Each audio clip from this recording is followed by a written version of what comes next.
நீங்கள் தவறவிட்ட எபிசோடுகளை இப்பொழுதே காணுங்கள் உங்கள் Tandivan.com மற்றும் Tandivan யூடியூப் சேனலில்.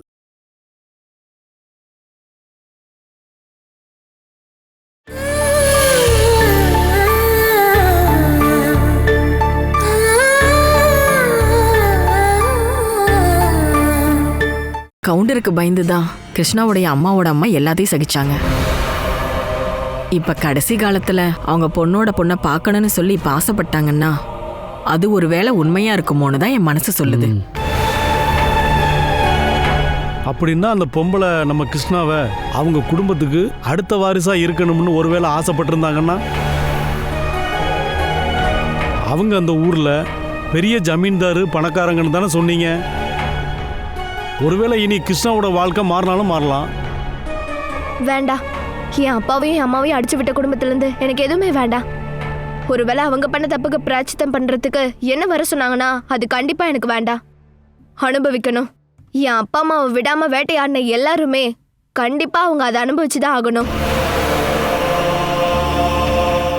அன்னைக்கு யாராவது ஏதாவது தயவு மட்டும் காட்டியிருந்தாங்கன்னா என் அப்பாவும் அம்மாவும் ஆயுசு முடியாம செத்தே போயிருக்க மாட்டாங்க. என் தங்கச்சி துளசியும் அவளும் தற்கொலை பண்ணிருக்க மாட்டா. எல்லாம் முடிஞ்சதுக்கு அப்புறம் இப்போ சாகாம மீதி இருக்க என்ன தேடி இப்போ வந்திருக்காங்க. நான் யாரையும் பார்க்க விரும்பல. நான் எங்கேயும் போக மாட்டேன்.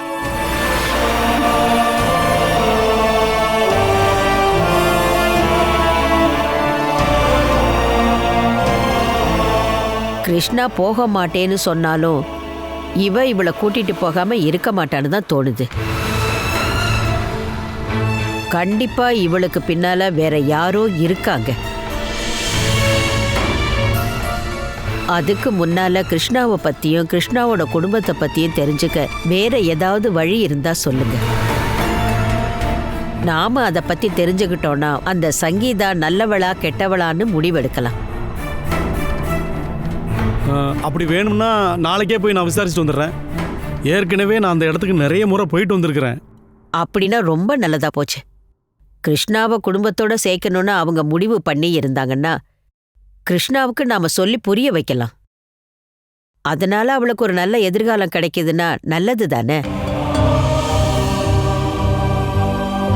ஒருவேளை அது மாதிரி இல்லாம இதுக்கு முன்னால கிருஷ்ணாவோட அப்பா அம்மாவை கொல்ல ஆளை ஏவி விட்ட மாதிரி இவளையும் உயிரோட விட்டு வைக்க கூடாதுன்னு அவங்க நினைச்சிருந்தாங்கன்னா நாம நம்ம பொண்ணை கண்டிப்பா அதுல இருந்து காப்பாத்தலாம்.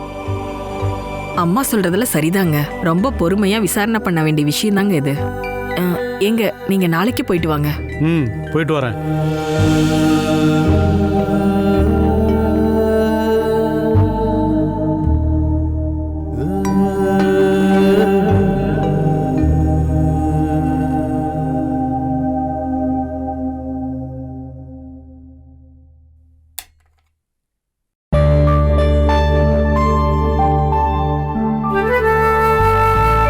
ஒருவேளை டவுன்ல இருந்து திரும்பி வரும்போது லேட் ஆயிடுச்சுன்னா ராத்திரி அங்க எங்கேயாவது தங்கிட்டு காலையில திரும்பி வந்தா போதும். நடு ராத்திரியில அங்க ஆட்டோவை பிடிச்சி நேரம் கெட்ட நேரத்துல இங்க வர்றது கொஞ்சம் கூட நல்லதுக்கு இல்ல. சரிம்மா, நான் பாத்துக்கிறேம்மா. டவுன்ல இருந்து ஆட்டோல நம்ம ஊருக்கு வர்றதுக்கு பணம் எவ்வளவு ஆகுதுன்னு தெரியுமா? அப்புறம் டவுன்ல இருக்கிற கட்சி ஆபீஸ்ல நடு ராத்திரில போய் கதவை தட்டினாலும் எனக்காக திறப்பாங்க தெரியுமா? அங்க படுத்து உறங்கிட்டு காலையில வர்றேன். அதுவும் வசதியா போச்சு. நாங்க உங்களுக்கு ரொம்ப சிரமத்தை கொடுக்கறோமா கோவிந்தா. இப்ப செலவு வேற வைக்கிறோம். நீங்க எதுக்குமா இப்படிலாம் பேசுறீங்க? டிராவல் பண்றது எனக்கு அப்போ இருந்தே ரொம்ப பிடிக்கும். அதுக்கப்புறம் பணம் அது தேவைப்படுதுல்லம்மா. இத பாருங்க, நாங்க செலவு பண்றப்பனா நாங்க கஷ்டப்பட்டு சம்பாதிச்சது. நாங்க பசங்க கிட்ட ஒண்ணு கேட்டு வாங்குறது இல்ல. அப்புறம் ஏமா அதை நினைச்சு நீங்க வருத்தப்படுறீங்க?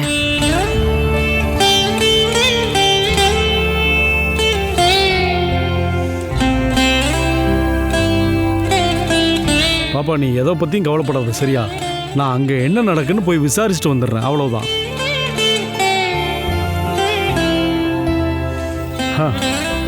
நடக்கிறது நல்லதுதான் நினைச்சுக்கோ.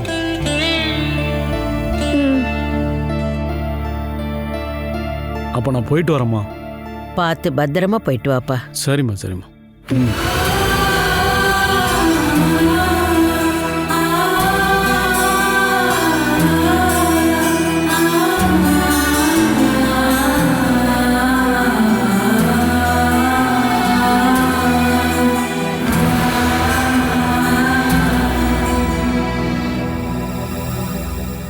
கடைசியா அவங்க நிரந்தரமா அந்த ஊரை விட்டே போயிட்டாங்க.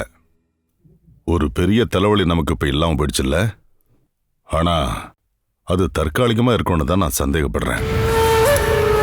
அதே மாமா, பாட்டியோட மக வந்து தானே அவங்கள கூட்டிட்டு போயிருக்காங்க. அதனால நான் நம்பிக்கையா சொல்றேன், அந்த கிழவியோட காரியம்லாம் அங்கதான் நடக்கும்னு. ஆமாப்பா, அந்த குக் கிராமத்துல இருந்து இதுக்கப்புறம் அந்த கிழவி இங்க வருவான்னு எனக்கு தோணவே இல்லை. பெத்த மகளோட அரவணைப்புல கண்டிப்பா அங்கதான் இருப்பாங்க. அது மட்டும் இல்லாம அந்த கிருஷ்ணாவை அவங்க 2வது பையனுக்கு கல்யாணம் பண்ணி வச்சு அவங்களோட பாரத்தை குறைக்கிறதுக்கு வாய்ப்பு இருக்கு. அது வெறும் வாய்ப்பு மட்டும்தாம்மா. அதுக்கு பின்னாடி ஆபத்தான ஒண்ணு இதுக்கு பின்னாடி அது ஒளிஞ்சுக்கிட்டு இருக்குமா. 42 வருஷத்துக்கு அப்புறமா மாதவி அம்மாவுடைய மகள் திரும்ப வந்திருக்கிறாங்க. சாதாரணமா ஒரு மனுஷனை அவனோட ஞாபகத்தை தூக்கி போடுறதுக்கு எத்தனை வருஷம் வேணாமே. இருந்தாலும் ஞாபகத்துல வச்சுக்கிட்டு ஆயுசு முடிய போற அம்மாவை சந்திரிகா கூட்டிட்டு போயிருக்கான்னா எனக்கு அதுல ஒரு சந்தேகம் இருக்கு. சந்திரிகாவை பொறுத்த வரைக்கும் கிருஷ்ணா அவளுடைய நெருங்கிய சொந்தம். கூட பிறந்த அண்ணனோட மக அவ. எனக்கு என்ன தோணுதுன்னா, கிருஷ்ணாவையும் பாட்டியும் அவங்க ஏன் இவ்வளோ கஷ்டப்பட்டு கூட்டிட்டு போயிருக்காங்கன்னா அவங்கள பழி வாங்க தான் கூட்டிட்டு போயிருப்பாங்க. அந்த பொம்பளைய வீட்டை விட்டு அனுப்பி ஊரை விட்டு அடிச்சு துரத்திட்டாங்கல்ல, அதுக்கு கூட இருந்த அம்மாவை ஒரு வாய்ப்பு வரவும் கூட்டிட்டு போயிட்டாங்க. பழைய விஷயங்களை சொல்லி சாகடிக்கிறது சுகந்தானே மாமா? சரிதான்ப்பா. அவங்களோட அண்ணனும் அன்னைக்கு அதுக்கு கூட்டா இருந்தார் இல்லையா? அந்த ஆள் செத்து போனதுனால அவரோட மகளை பழி வாங்கணும்னு சொல்லி நினைச்சிருப்பாங்க. அது மட்டும் இல்லாம எந்த பிரயோஜனமும் இல்லாத 2 பேரையும் அவங்க சுமப்பாங்கன்னு எனக்கு தோணலப்பா. அவங்க எதுக்கும் யூஸ் இல்லாதவங்கன்னு நீங்க 2 பேரும் மட்டும்தான் சொல்றீங்க. அவங்க மனசுல நிறைய எண்ணம் இருக்கிறதுனால தான் சந்திரிகா அவங்க 2 பேரையும் கூட்டிட்டு போயிருக்கான்னு நான் சொல்றேன். பழைய மேலங்குளம் குடும்பத்தோட 2 வாரிசுகள்ல ஒருத்தி தான் அந்த சந்திரிகா. இன்னொரு ஆள் அந்த ராமச்சந்திரன். அதாவது மேலங்குளத்து விஜயலட்சுமியோட புருஷன், உன்னோட அப்பா. சந்திரிகா 18 வயசுல வீட்டை விட்டு ஓடி போனதால அவங்க யாருக்கும் பங்கு பிரிச்சு கொடுக்கல. அப்பாவோட சொத்து தான். அப்பா செத்ததுக்கு அப்புறம் ராமச்சந்திரனுக்கு போயிடுச்சு. அந்த ஆள் ஊரை விட்டு போனதுக்கு அப்புறம் அந்த இடத்துல விஜயலட்சுமி இப்ப இருக்கிற வீட்டை கட்டினாங்க. அன்னைக்கு பல இடங்கள்ல மேலங்குளம் குடும்பத்துல இருந்த எல்லா சொத்துக்களையுமே ஆபீஸ் கட்டிடங்கள் கட்ட ஆரம்பிச்சு பிசினஸ் ஆரம்பிச்சாங்க. அப்ப பாத்தீங்கன்னா மேலங்குளத்தோட 2வது வாரிசா இருக்கிற சந்திரிகா எந்த பங்கையும் வாங்காம தள்ளி போயிடுவாங்கன்னு யாருமே நினைக்கல. அப்பாவோட சொத்தை பசங்களுக்கு சரிசமமா பிரிச்சு கொடுக்கணும். அது எத்தனை வருஷம் ஆனாலும் சரி, ப்ரூவ் பண்ணிட்டோம்னா பிரிச்சு கொடுத்தே ஆகணும். மாமா, நீங்க என்ன சொல்ல வர்றீங்க? மேலங்குளத்தோட உண்மையான வாரிசா இருந்த என் தாத்தா எப்போவோ செத்துட்டாரு. அதுக்கப்புறம் வாரிசா இருந்த என் அப்பாவும் அப்பாவோட சொத்தை சொந்த உழைப்பால டெவலப் பண்ண அம்மாவும் இன்னைக்கு உயிரோட இல்லை. அப்ப சந்திரிகா என்ன பண்ணுவாங்க? உன் பாட்டி இன்னும் உயிரோட தானே இருக்காங்க மாப்பிள்ள. உண்மையான வாரிசா இருந்தவரோட பொண்டாட்டி தான் மாப்பிள்ள அவங்க. ராமச்சந்திரனையும் சந்திரிகாவையும் பிரசவிச்ச அம்மா. தான் புருஷனோட சொத்தோட பாதிய தான் மகளுக்கு உரிமை இருக்கு அப்படின்னு அந்த கிழவி கோர்ட்டுக்கு போயிட்டான்னா உங்க சொத்துல பாதியை அவங்களுக்கு கொடுத்துதான் ஆகணும். இன்னும் முடியல. விஜயலட்சுமியோட பசங்க அந்த பாதியிலேருந்து ஒரு பாதியை கண்டிப்பா பிரிச்சு கொடுக்கணும். உங்க அப்பாவோட 2வது பொண்டாட்டி மூலமா பிறந்த அந்த பொண்ணுக்கு, அதாவது கிருஷ்ணாவுக்கு. அப்பா, இதனால இப்போ இன்னும் அதிகமான பிரச்சனை வரும் போல இருக்கே. அட ஆமாம்மா, பாட்டியவும் கிருஷ்ணாவையும் இப்படி ஒரு எண்ணத்தோட தான் அவங்க கூட்டிட்டு போயிருக்காங்கன்னா நமக்கு பிரச்சனை தான். இல்ல, இந்த மாதிரிலாம் அவங்க யோசனை பண்ண மாட்டாங்க மாமா. இந்த மாதிரி கூர்மையான புத்தியெல்லாம் உங்களை மாதிரி இருக்கவங்களுக்கு தான் தோணும். அதுவும் இல்லாம அவங்க சொத்துல கண்ணு வச்சிருந்தாங்கன்னா அம்மா இறந்தப்பவே வந்திருக்கணும் இல்லையா? அம்மாவோட சுபாவத்தை வச்சு அவங்க உரிமை கோரி வந்தாங்கன்னா அம்மா கண்டிப்பா கொடுத்துருப்பாங்க. அன்னைக்கு அப்படி ஒரு வாய்ப்பை அவங்க யூஸ் பண்ணிக்கல அப்படிங்கும் போது இப்ப கிடைச்ச இந்த வாய்ப்பை அவங்க கண்டிப்பா வேண்டான்னு சொல்ல மாட்டாங்கங்க.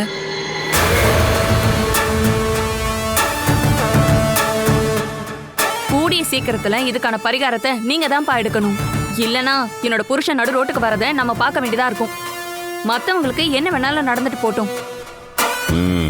நான் முயற்சி பண்றேம்மா. இருந்தாலும் அவசரப்பட வேணாம். முதல்ல அவங்களுக்கு அப்படி ஒரு எண்ணம் இருக்கான்னு தெரிஞ்சுக்கணும். மாப்பிள்ளை சொன்ன மாதிரி அப்படி ஒரு எண்ணமும் லட்சியமும் அவங்க மனசுக்குள்ள இல்லைன்னா நாம பேசாம இருக்கிறது தான் நல்லது. இந்த சந்திரிகா வீட்டில் அவங்க 2 பேரும் தங்க ஆசைப்பட்டாங்கன்னா அங்கேயே தங்கட்டும். சரிதானே மாப்பிள்ள? சரிதான் மாமா, அதான் நல்லது. இருந்தாலும் உன் 2 அண்ணன்கிட்ட சொல்லி அவங்க 2 பேரையுமே வாட்ச் பண்ண சொல்லு. நாம ஜாக்கிரதையா இல்லைன்னா அவங்க என்ன பண்ணுவாங்க அப்படின்னு நம்மளால கண்டுபிடிக்கவே முடியாது.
அப்படின்னா நீ நான் எதிர்பார்த்த அளவுக்கு ரொம்ப மோசமான பொண்ணுலாம் இல்லை. நீ என்னதான் என்னோட மாமன் பொண்ணாக இருந்தாலும் நீ பிறந்த இடம் என்னவோ கேரளா தான் கிருஷ்ணா. நான் கேள்விப்பட்ட வரைக்கும் கோடிக்கணக்கான சொத்து உங்கள் அம்மாவுக்கு இருக்குன்னு நினைக்கிறேன். அந்த பணம் மட்டும் உன் கைக்கு வந்துடுச்சுன்னா உன்னை கையிலேயே பிடிக்க முடியாது போல.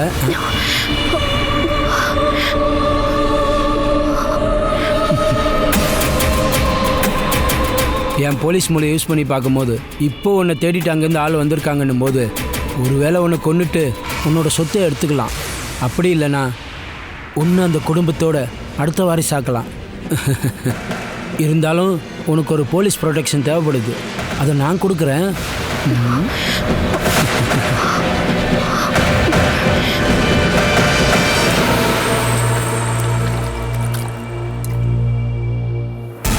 வந்தவன் யாருன்னு நான் விசாரிச்சுட்டு வரலாம் தான் நினச்சேன். ஆனால் ஷியாமா தான் வேண்டான்னு சொல்லிட்டா. இல்லை இந்த வயசான காலத்தில் அப்பாவால் அங்கே போய் என்ன தான் பண்ண முடியும்?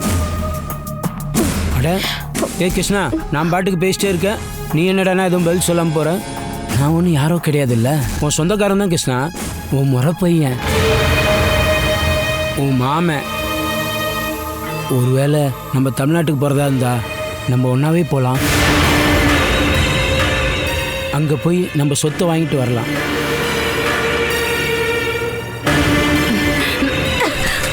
அது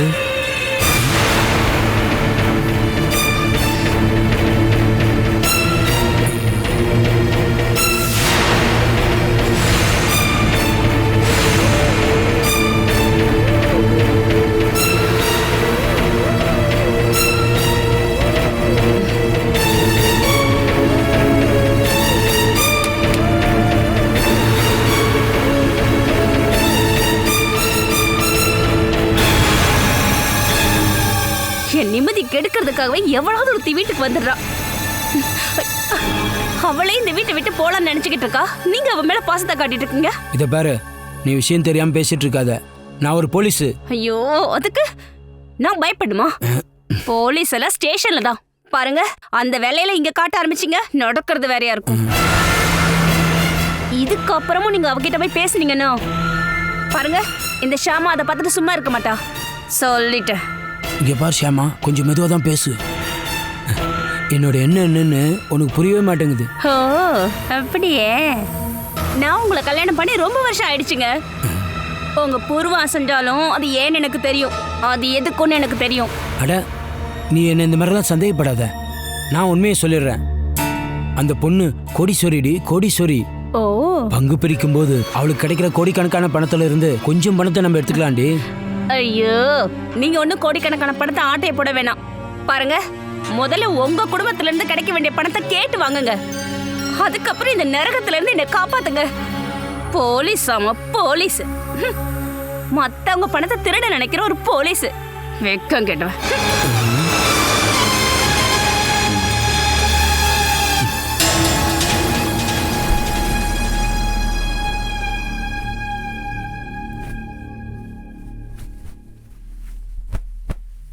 இருந்தாலும் கூட பிறந்த தங்கச்சியா உன்னை நினைக்க வேண்டிய ரமேஷ் உன்கிட்ட எதையோ பேசுனான்னு தெரிஞ்சப்போ எனக்கு ரொம்ப கோபம் வருது.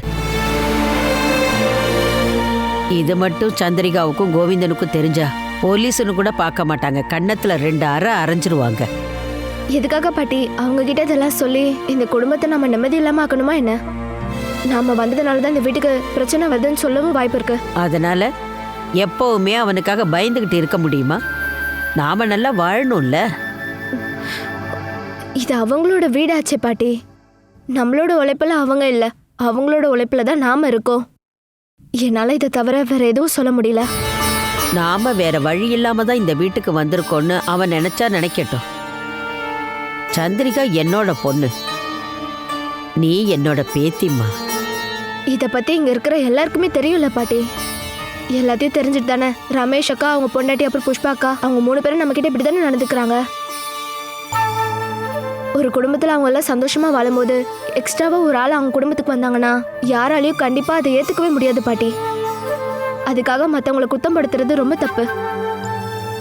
அப்படின்னா யார் எதை பேசினாலும் அதை கேட்டுக்கிட்டு சகிச்சுக்கலாங்கிற முடிவுக்கு வந்துட்டியாம்மா? வேற ஒரு வழியை நான் உங்ககிட்ட சொன்னேன். நீங்க இங்கேயே இருங்க பாட்டி, நான் அநேக கம்பெனிக்கு வேலைக்கு போறேன். உங்களுக்கு வயசானதுனால இங்க இருக்கிற எல்லாரும் அட்ஜஸ்ட் பண்ணிப்பாங்க. ஆனா நான் அப்படி இல்லைல்ல. எந்த பிரயோஜனமும் இல்லாம என்ன மாதிரி ஒருத்தி இந்த வீட்டுல உட்காந்து சாப்பிட்டுட்டு இருக்கும் போது யாரா இருந்தாலும் கோவப்படுவாங்க.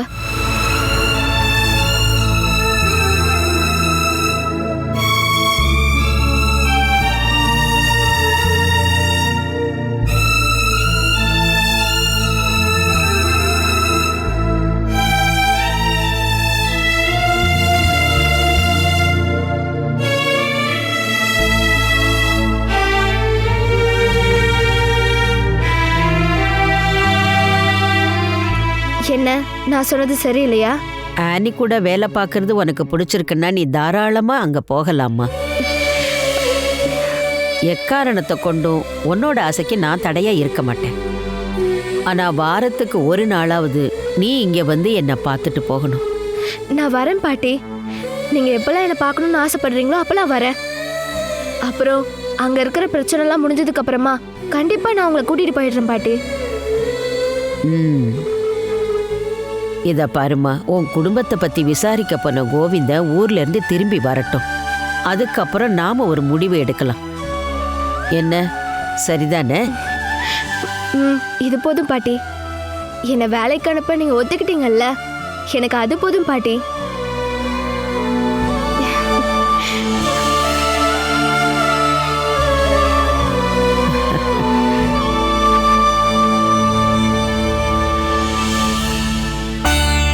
சந்திரிகா, சந்திரிகா,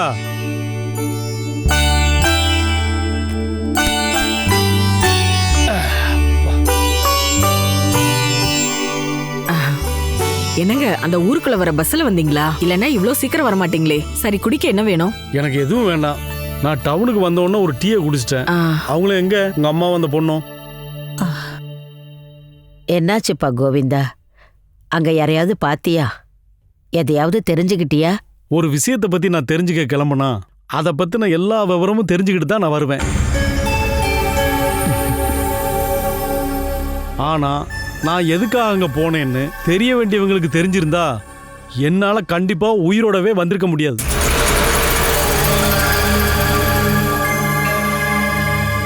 ஏங்க என்னங்க சொல்லிட்டு இருக்கீங்க? அங்க இருக்கிறவங்களும் மனுஷங்க தானே? அங்க இருக்கிறவங்க எல்லாம் மனுஷங்க தான். ஆனா மனிதாபிமானம்னா என்னன்னு கேட்கறவங்க தான் இந்த பொண்ணோட குடும்பத்துல இருக்கிறாங்க.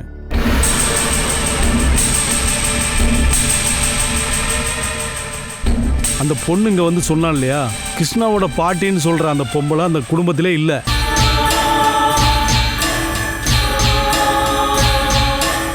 அந்த இடத்துல இருந்து அந்த குடும்பத்தை ஆட்டி படைக்கிறது கவுண்டருக்கு வப்பாட்டியா வந்த இன்னொரு பொம்பளை.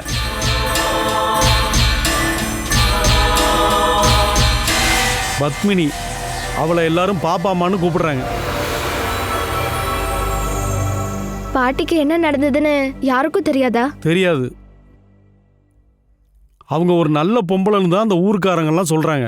கவுண்டர் செத்து போனதுக்கு அப்புறம் அந்த பாப்பம்மா அந்த பொம்பளைய கொன்னு குழி தோண்டி புதைச்சிட்டாளா இல்ல நாடு கடத்திட்டாளான்னு யாருக்குமே தெரியாது.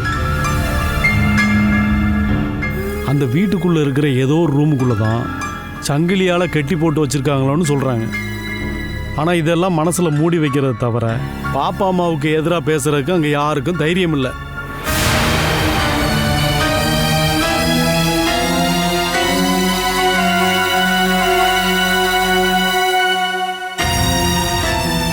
அப்படின்னா கிருஷ்ணாவோட அம்மாவோட அம்மா உயிரோட இருந்தாங்கன்னா கிருஷ்ணாவுக்கு எதையாவது செய்ய முடியாத சூழ்நிலையில இருக்கிறாங்களோ என்னவோ. ஆமா, கோடிக்கணக்கான சொத்து அங்க இருக்கு. கிருஷ்ணாவுக்கான உரிமையும் அதுல இருக்கு. ஆனா நாம் அதை கேட்டுட்டு அங்க போனோம்னா நம்ம உயிரை விடுறதை தவிர வேற எந்த வழியும் இல்லை.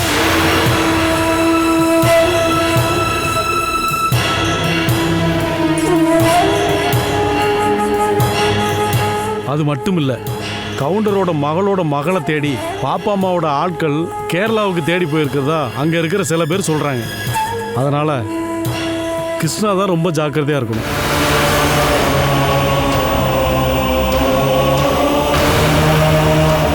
உன்னை மட்டும் அவங்க கொண்டுட்டாங்கன்னா கோடிக்கணக்கான சொத்து அவங்களுக்கு கிடைக்கும்.